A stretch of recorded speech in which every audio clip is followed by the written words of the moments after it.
what's going on? We got James Fernandez here. 1 year, you went from 0 to 40 units in the first year. You went from duplexes, triplexes into the commercial space. Talk to us about that transition. I had a paper as a boy, and I'd bike down my street and give out the papers. And I've been past this building on Adelaide Street in London a million times in my life. Never in 1 second of my life that I thought I'd be owning it. Watching your journey through this 33-plex was like watching a car crash. I just couldn't get enough of it. Like, the stuff that I was seeing was insane. How bad was it really? I saw the highlight reel, but how bad was it really? It was really rough initially. There was extreme hoarding, a lot of pest control issues, a lot of crime. What's the Machete Story? I show up there, the house is empty. And I'm like, oh God, where did all my tenants go? And then we walk in a little bit further and there's blood everywhere. Like walls, ceilings, the mattress covered in blood, the carpet, the floor, you can see someone went to the bathroom to like try and do something there. It was just like a horror scene. And the police are like, yeah, so your tenants were involved in an altercation. There was there was a machete attack in this house, and two of your tenants are in the hospital. They're life-threatening injuries and like this type of thing.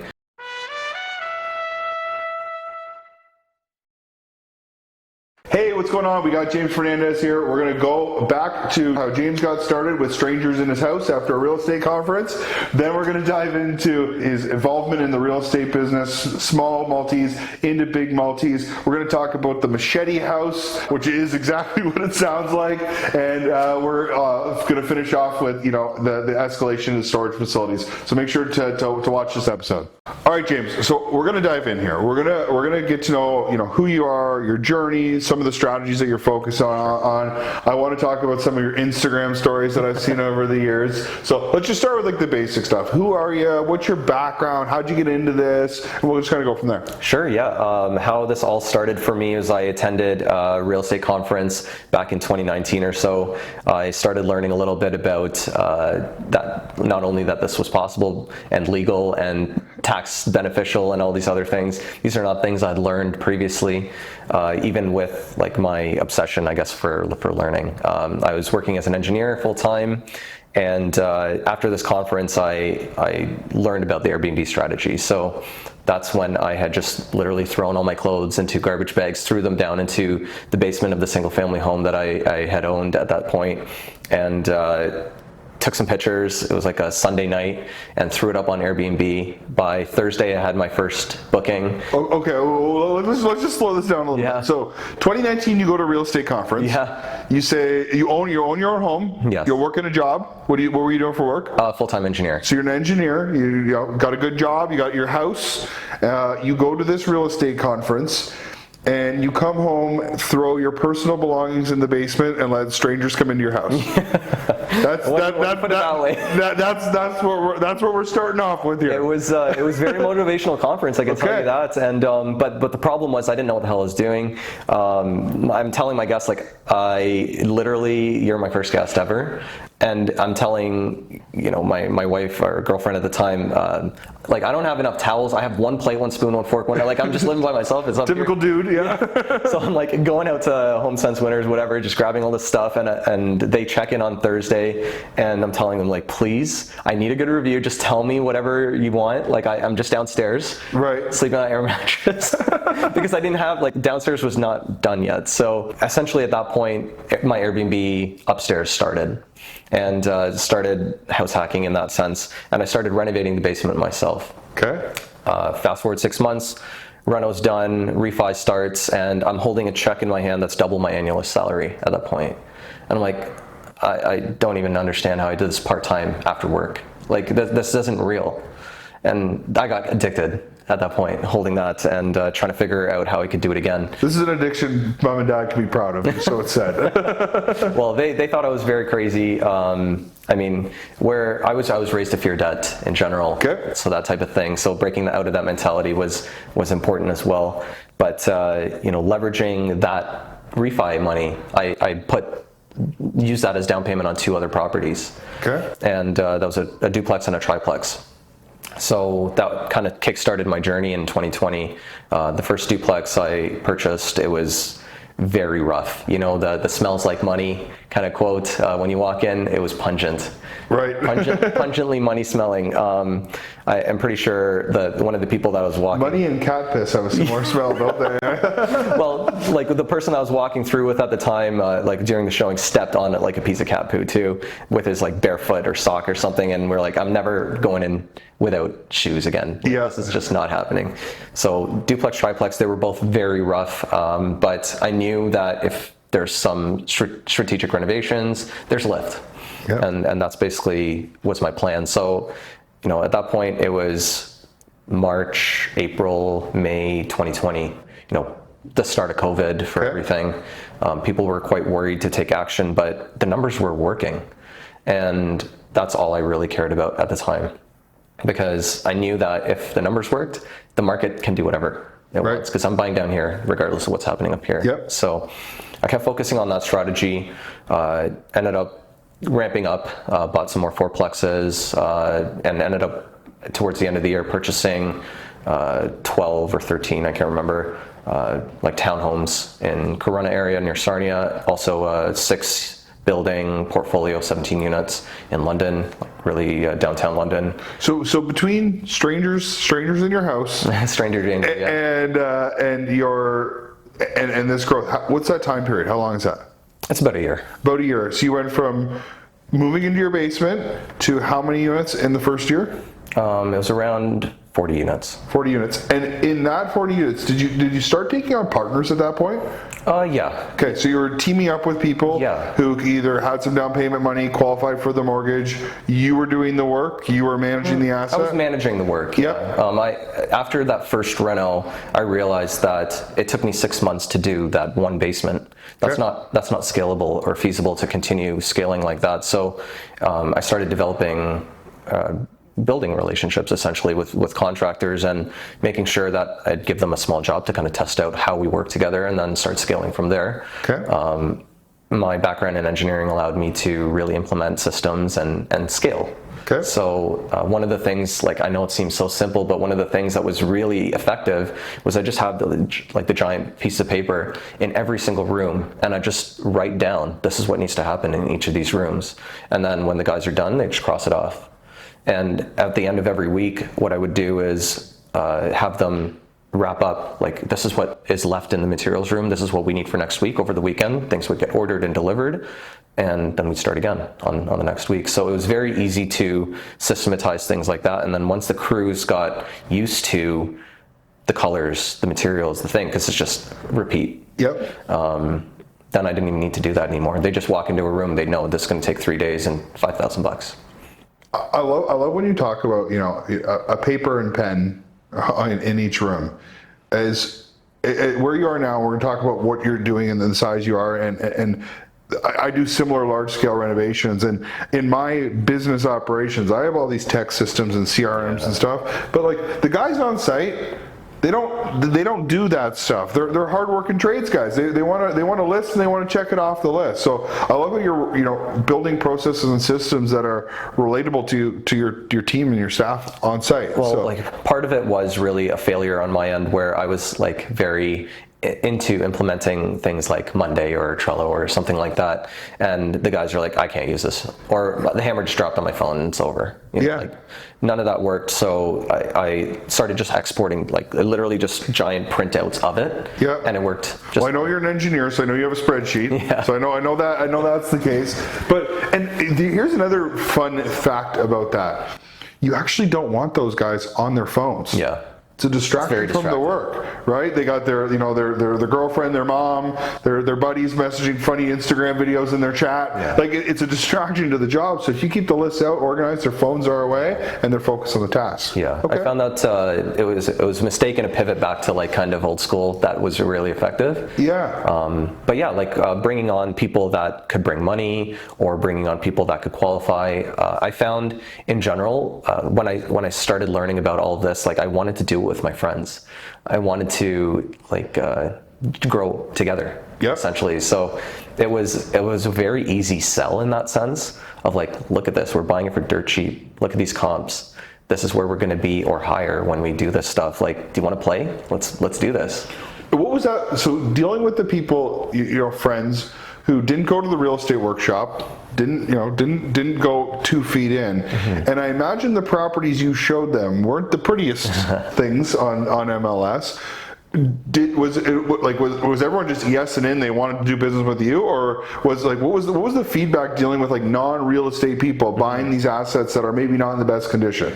Yeah, there's definitely fear around it, but they see the vision, right? And essentially, there's definitely a trust in the person executing, of course, myself, to get there, because without the execution, you can show them the Taj Mahal, but if it's not going to get there, it doesn't matter. Yep. Even if it's free. So the vision is important, but the process is important. So if I can show people, like, you don't need to trust me, trust but verify type of situation. Right. This is what I did. This is my system. This is my process. The reason that I'm saying it's going to take 17 weeks is because I know it's going to take 14, but I built in a 3-week contingency. Right. The reason I'm saying it's going to cost $100,000 is because I know it's going to cost 70, but I built in a 30K contingency. Right. Like stuff like that, and then I can show people the kind of the proof of what's going to happen with their money and the timelines, and they don't need to trust me. I love that they will, but I don't need them to, because I can show them. So that's how I've tried to keep everything as transparent as possible for that reason. Because like, while having the people's trust is really nice, I don't even expect it or need it to do my business. I like to show that everything's documented, everything's above board, everything is going in the right direction, that type of thing. And by doing it like that, it inadvertently builds more trust, because it passes the what if James gets hit by a bus? You've got all this detail. The deal is the horse, but you're the jockey. Yeah. So what if something happens to you? Well, we can pick this up. Like everything's there, so that we could step in a worst case scenario. So yeah, I mean that's a really important. Like, now I have a young family. I know you do as well. And when we're talking about succession planning in general, sure, on one side the family side, but on the business, it's a really big thing to hand off to our partners, as an example. Yep. If they're not primarily involved, like my wife has nothing to do with the real estate business. Yep. She has her own job, she's got her own thing. And when we were going through like will planning and the mirror wills and all the accounts and this thing and that thing, she's like, holy shit, just don't die. Like, don't. I don't want to do this. Yeah. So like, making sure you have an executor that is familiar with everything like that and organized well so that there's no confusion. It's the other side of the... I know of at least 3 people who are single people who have real estate businesses and adult children, and my phone number is in the will to call Kyle and get him to help you if I die. So their kids are not involved, they're involved, and in the will, in the safe, in the box, there's my business card and phone number, and say, call this guy, he'll help you. So I love that. you can put my number in it for your wife if you think it will help. Sounds good. So, okay, so you've... kind of going back to the 1 year, you went from 0 to 40 units in the first year.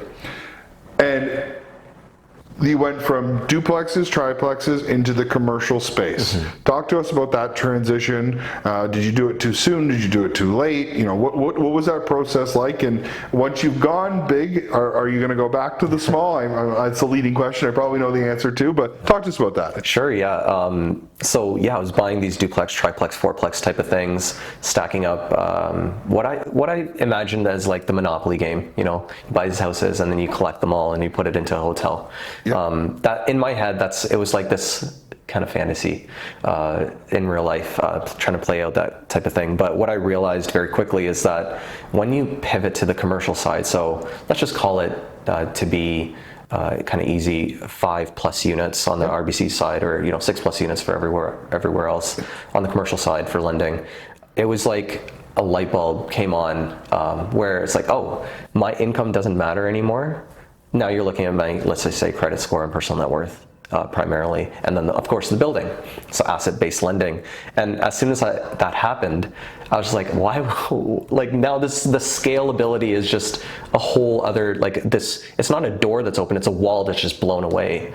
And it's very difficult for me to look back at qualifying on the personal side again, especially because my personal income now is drawn down very low.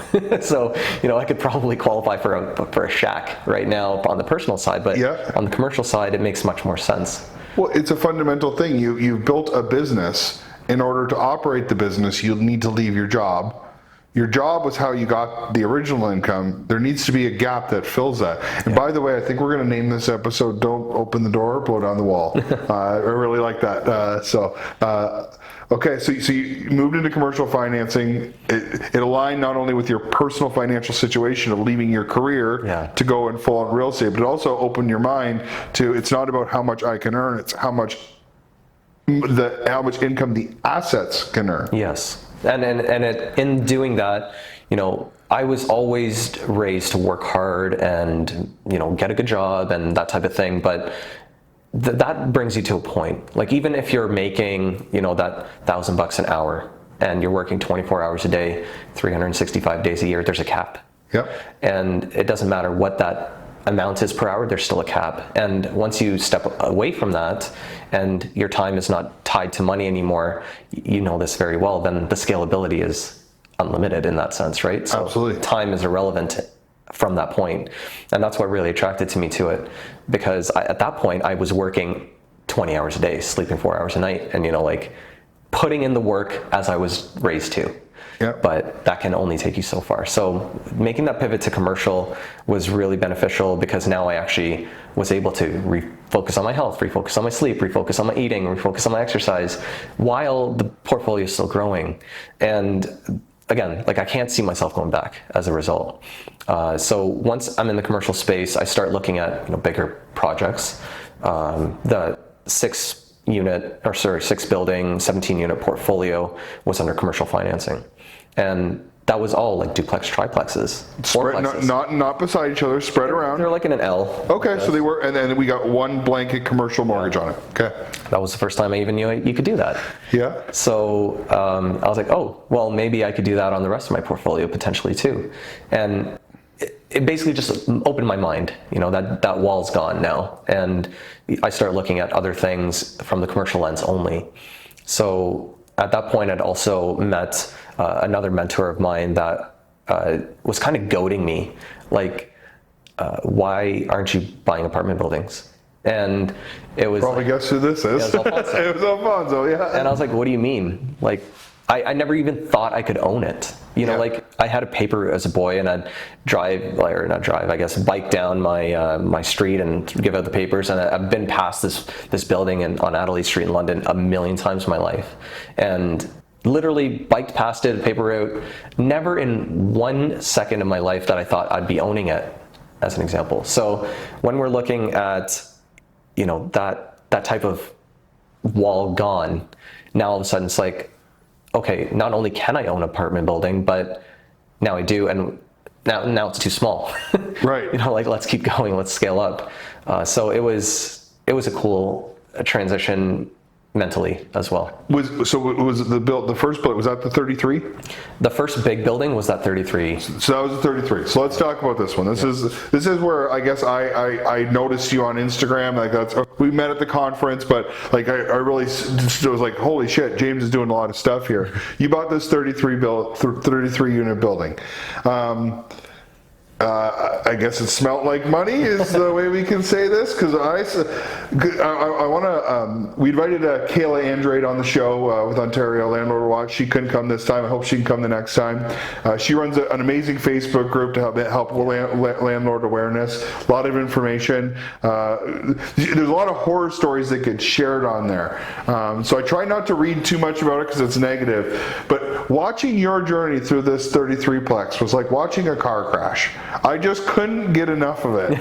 The stuff that I was seeing was insane, and the way you were so matter of fact about sharing it. Some people might say I would never do this, but I was watching it, and you're like, listen, I filed my L2, I filed my L1, I did my L5, I showed up. I called the sheriff. It was just so, and now that you're an engineer, it was very just matter of fact of, this is the process that you go through to turn a building of this magnitude in. So we could talk for days. how bad was it really? I saw the highlight reel, but how bad was it really? It was really rough initially. So when I purchased the building, it was around a 5 cap purchase price, which was high, but I knew the potential in the exit.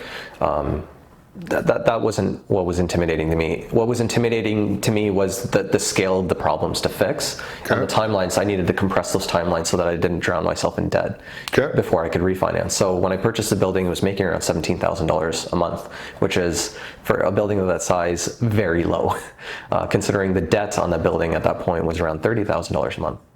So not including other expenses. So you were that negative. How'd you close? Private? Alternative? Yes. So you used a private lender to close the deal. And I was able to sell a few of my other smaller buildings to bring money in myself as well. So do you have a partner on that deal, or you did that one on your own? Yeah. Cool. Okay. So, initially when walking through the building, there was extreme hoarding, a lot of pest control issues, a lot of crime.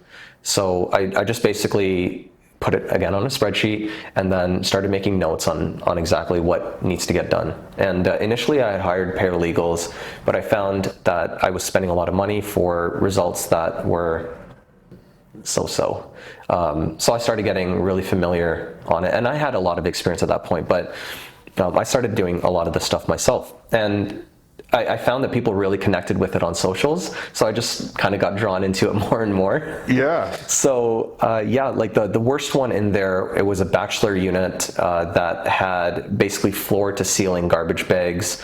You open the door and you got to kind of shake it so the cockroaches fall on the floor before they fall on you.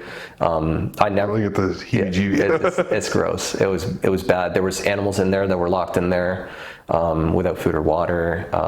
It was really bad, and it's like a situation that tested the limit of what I could tolerate. But again, now that seems like a very small problem because I have a system for it. So I try to think of all of these things in ways that my future self would deal with it. So, whoever's watching this and they have some crazy problem, what I'm hoping that they take away from this is your future self has already figured this out. It's such a small problem for them, they can do 10 of them now.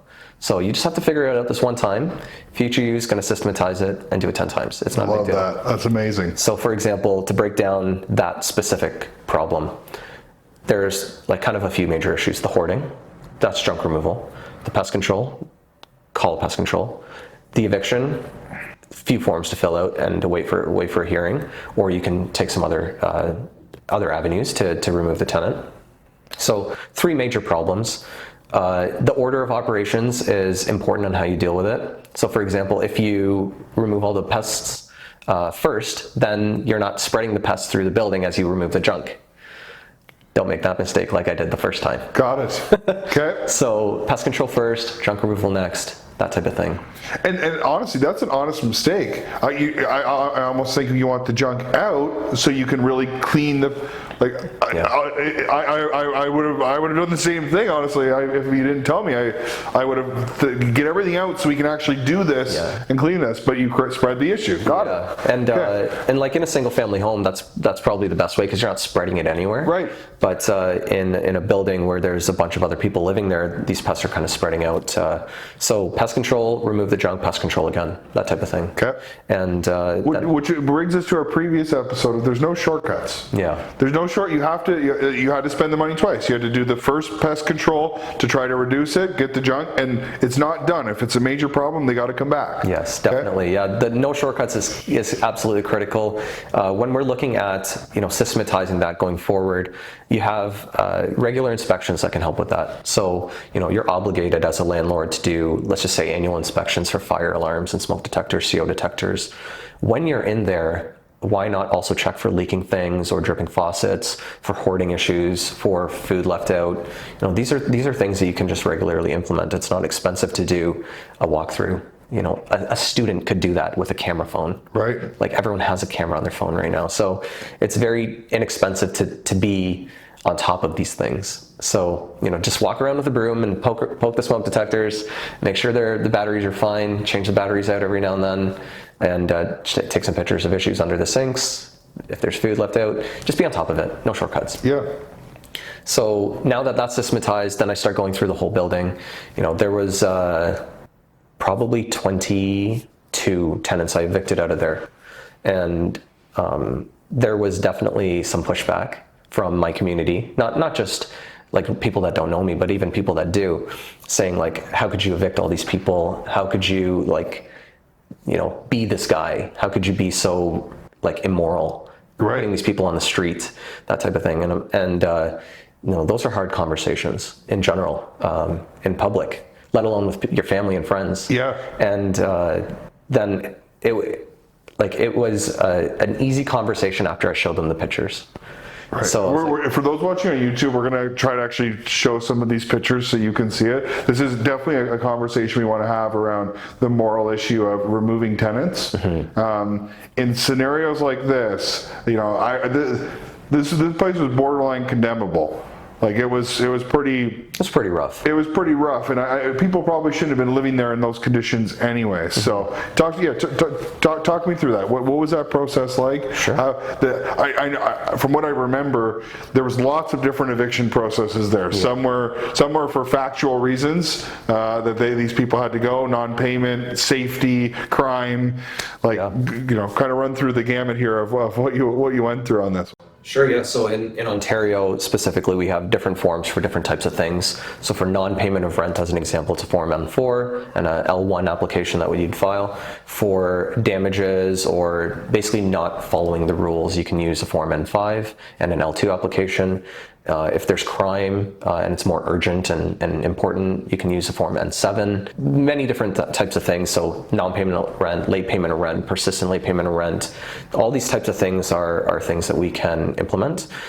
During that time, there was a lot of delays with the landlord-tenant board as well. So it was very difficult to get people out in a timely manner. But the sentiment of tenants back then was not of what it is today, I believe, where people are aware of these issues of the landlord-tenant board and kind of taking advantage of them. Right. That wasn't quite publicly available at that point. So people were more attentive to these notices and willing to do something about it. So for example, with that unit 300 as an example, that was an N5 application for hoarding, cockroaches, this type of thing. They have 7 days to fix the issue, or I can file for an eviction. And when I filed for the eviction, the tenant was like, oh, I'm getting evicted, I'm just going to leave. I'm not going to pay rent, but I'm going to leave. And I was like, perfect. There's the door. Here's the door. And do you want any of your stuff or no? No. Save junk removal costs. So yeah, I mean, that was an example of where it worked out really well. On the non-payment of rent or persistent late payment of rent, the N4 and 8 type of L1, L2 applications, that I just went through the process and evicted them through that. But again, like the people saying like, how could you evict? It's like, do you want to pay me the $10,000 that they owe me and then they can owe you? Like, I'm okay with that. They can stay if they owe you the money. Is that okay? And then all of a sudden they're like, no. Yeah, you can evict them. Yeah. Like now it's morally an acceptable thing to do. But what people don't consider rent theft as theft yet.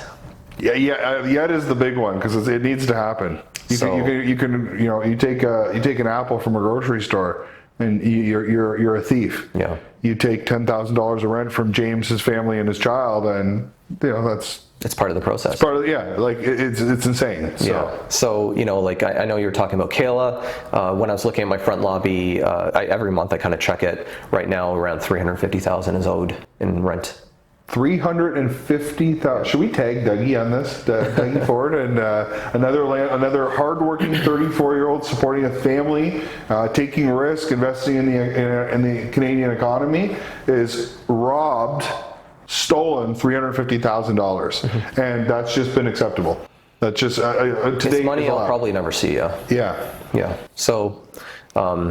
Part of the game as we kind of justify to ourselves to keep doing this kind of crazy stuff, but systematizing that made it easier to mentally balance. Yeah. And we were talking about the commercial size and scaling, but the reason for my pivot to now self-storage is because of my frustrations with the landlord-tenant board in Ontario, where I see it getting worse, not better. I see, sure, the timelines are compressed, but the rules haven't changed and the adjudicators are more tenant leaning in my experience. So although the rules I believe are quite fair, the timelines being relatively long, and then the adjudicators kind of flexing the rules a little bit to kind of err on the side of caution for not evicting people. It just is frustrating. I think that I love the way you said it. It was very eloquent. The rules really aren't that unfair and unreasonable. They really aren't. It's the timeline to decision. It's I think I've seen some of your posts. You've had stuff a year plus non-payment of rent. 2 years is the longest one, and that was for an N5. And that's so. This is landlords, a significant size landlord. I have a large portfolio myself. I could honestly, if I asked 99, or I bet you 100% of my guests, large portfolio holders, none of them really hate the rules. It's the rules aren't the problem. Give me an N4 within 30 days. Give me an N4 hearing within 30 days. If I serve an N4 on the second of the month, make sure why not at the end of the month are we not discussing this non-payment of rent? Why is it taking so long? Yeah. So I think that's a very eloquent way to say it, and facts, and it also goes back to the divide between landlords and tenants. It's being made worse because of these processes. Yeah. Where if you can get to sit in front of the room, get in a room, and the guy says, "Hey, I'm going to make my payments. I'll give you a payment plan. Make it though. Yeah. If I give you a payment plan and we're working on this, you got to make that deal. And if not, I shouldn't have to wait 6 months to come back here. Let's do it within 30 days or less." Yeah, and so it's even exacerbated beyond that. So like an example of a timeline, non-payment of rent. April 2nd you file it because they haven't paid on April 1st. April 2nd you serve it. April 16th, let's just say you file it. Yeah. You get a hearing June, probably. Right now, that's the timeline? Roughly June. Which is a massive improvement, just so it said, but okay, June. Let's just say June. You show up to the hearing and you get your standard order, 11 days pay and stay, and they break it. You go to the sheriff. So let's just say it's June 15th. You probably get the order in July 15th, a month later, and then they don't leave. You file with the sheriff, and maybe a month later the sheriff comes. Now we're in August, and they're probably not paying rent from April to August. Probably. Why would you? You're getting evicted anyway. Right. So that's a realistic timeline, and that's the most optimistic timeline.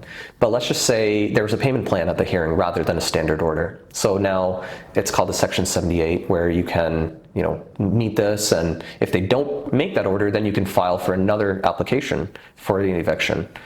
So let's just say it's that. So April 16th you file, June you get the hearing, July you get the order that says you have to follow this payment plan. August 1st they don't meet the payment plan, and you file, and you get an order in September that says you didn't meet the payment plan, you're getting evicted. They can counterfile and say, well, I want a hearing. Probably January 1st you get the hearing. Maybe we shouldn't air this. You just gave the playbook.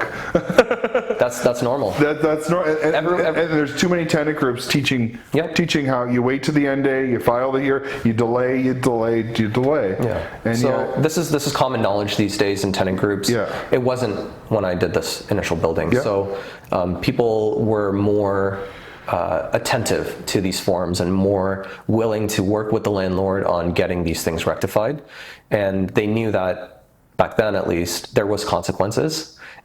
In my opinion, the consequences are kind of falling away. Right. Other than things that we can do, like Front Lobby, as an example, that Kill is talking about. Yeah.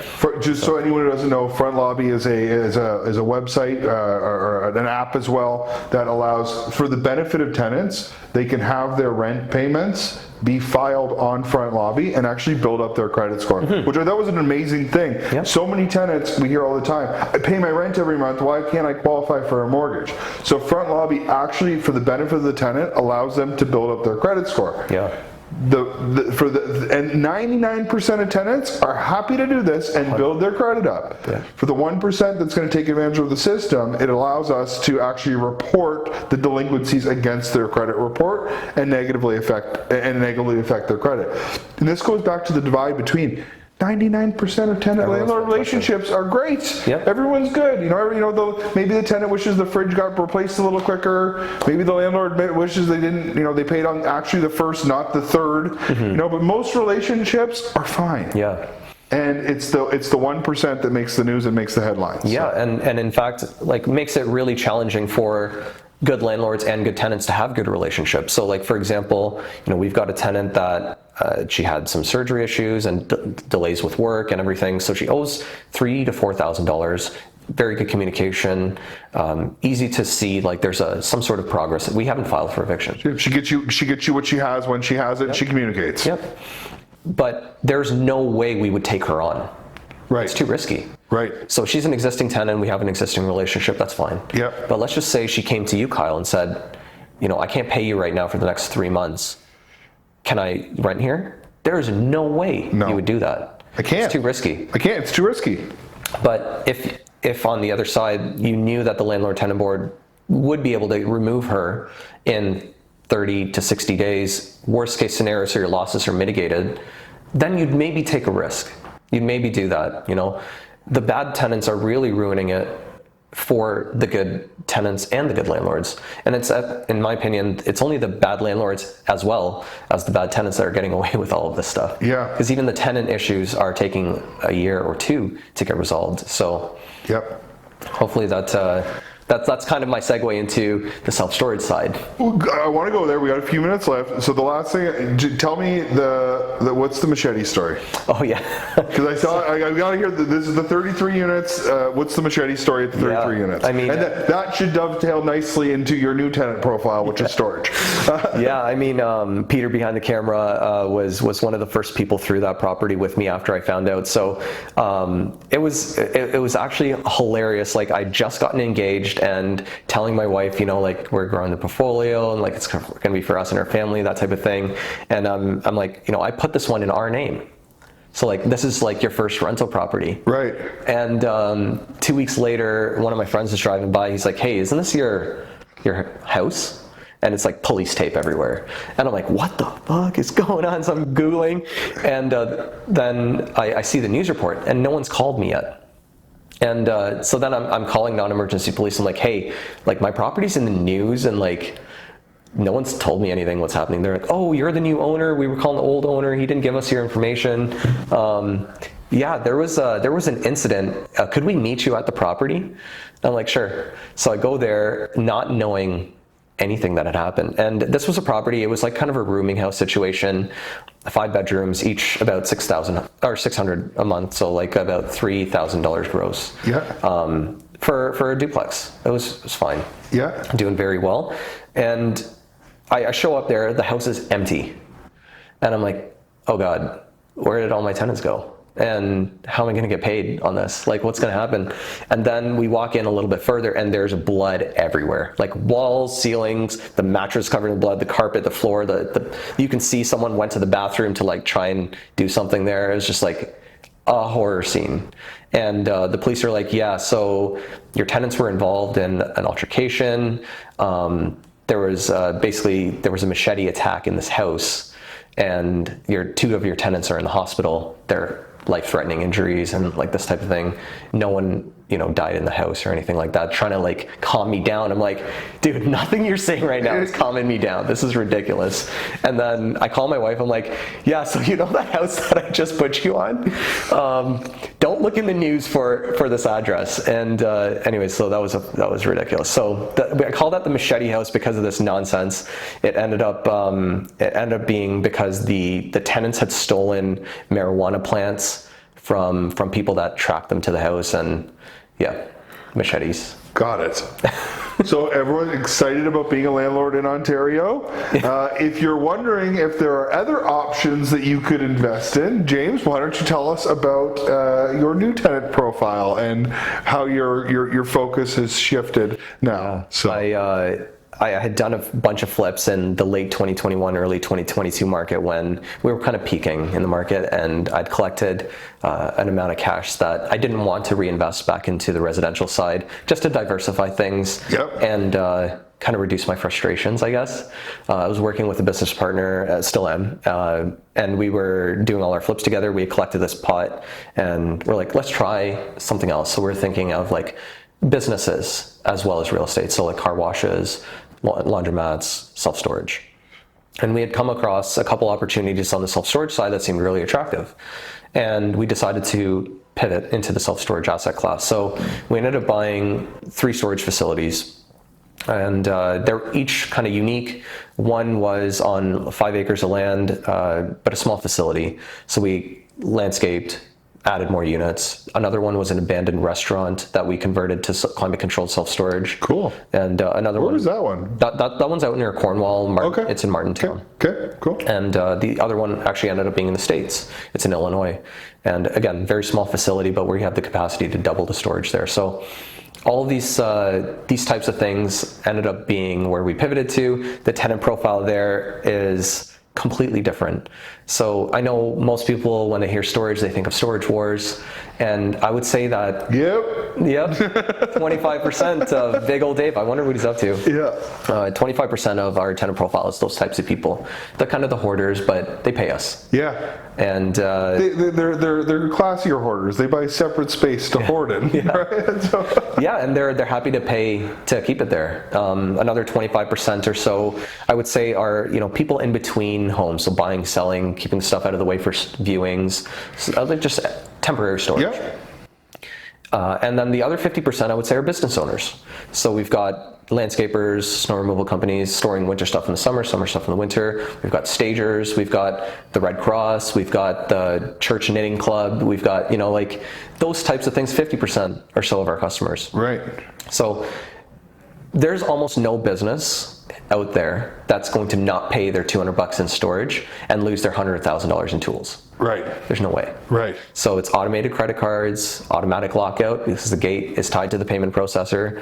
The notices are sent automatically by email or text message. And what's the wait time for the storage tribunal? Tell me about the wait time for the storage tribunal. Yeah, we've got the Storage and Liens Act. So it's a 30-day formal notice and a 60-day auction notice, essentially. So at that point, you can auction things, and Storage Wars is much less entertaining in real life. We use a website called Bid13 as an example. You just take a video, lock it, put the anti-tamper thing, put it on, and it's like an eBay type of system. I'm allowed to if I want to. You're allowed to bid. But we're not forced to auction it in that sense. We can just buy it. Right. Okay. Sense, so. And have you ever done it? Just the once. Okay. Pretty much everyone else pays. Right. Cool. Yeah, once in 4 years. You only had one go to auction in 4 years. Yeah. And did you bid on it? No, it wasn't stuff I... Did it look like a good unit? Okay. I mean, it's just... So, like, kind of the nice thing about the bidding process is they pay... The buyer pays a security deposit as well. So if it's not fully cleared out, swept out, ready to be rented, we keep the security deposit on top of whatever they paid for the auction price. And, like, it's insane. So... Contrast that to Unit 300 as an example, where I just paid. I already know that's the hoarder unit with the cockroaches. He still remembers the exact unit number. Yeah. I'm going to flash in my head. Okay.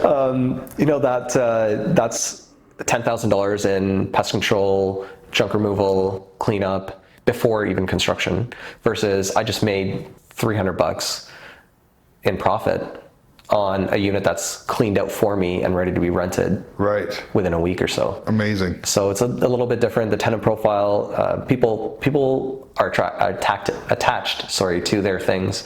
And my favorite story about when I first got into self-storage, I was at my friend's wedding and he's introducing me to his friend, and they're like, "Oh my God, like my storage, I've been paying for it for like 2 years, I totally forgot." And I was like, "You're my best customer ever." Set it and forget it on credit card, and that's what I want. Yeah, people love their things, and that's amazing. That is what a great episode. Love getting your insight. I love going through people's stories and their transition and improvements and strategies. And for the listeners at home, if you're grinding out that tenant and the non-payment of rent and you're in the weeds. I was watching James's Instagram story 3 years ago, thinking my honest thought there's no way this guy's going to keep investing in real estate. Like there's no way after this he's going to keep doing it. And seeing it today, talking today, and seeing your new project down in Florida that you got going, the self-storage down there. It's what you said. How does future me handle the problem? And for the current you that's dealing in the weeds in the landlord tenant board, meet future you who's collecting storage checks. Yeah. So I love it. I really appreciate you coming on the show, James. Thanks for having me. Yeah.